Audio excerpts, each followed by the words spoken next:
ti presenti? Allora, mi chiamo Sara e vengo da Schio.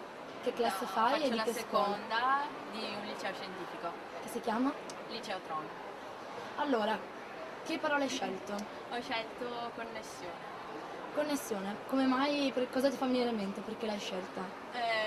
Bella connessione internet e... Usi internet? Sì, abbastanza. A casa? Sì, I social network? sì, Sei su Facebook? sì. E a scuola lo usate? A scuola, il mio indirizzo non tanto, Che però indirizzo fai? europeo. Però ad esempio l'indirizzo tecnologico lo usa di più internet, il computer, programmazione, eccetera. Pensi che sia importante internet oggi? Sì, come per Per tenersi in comunicare? contatto, sì. Anche per trovare nuovi amici? Sì. Tu invece ti chiami e che scuola fai? Che classe? Io mi chiamo Tania, faccio la terza, sempre del liceo scientifico Niccolò Tron di Schio.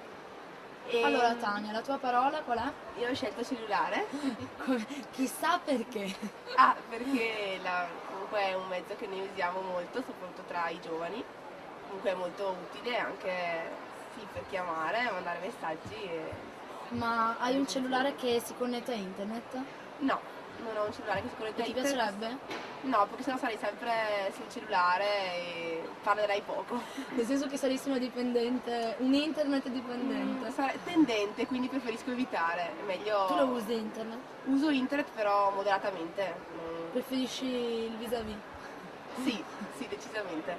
Grazie ragazze. Grazie Ciao. a te. Ciao. Grazie a te.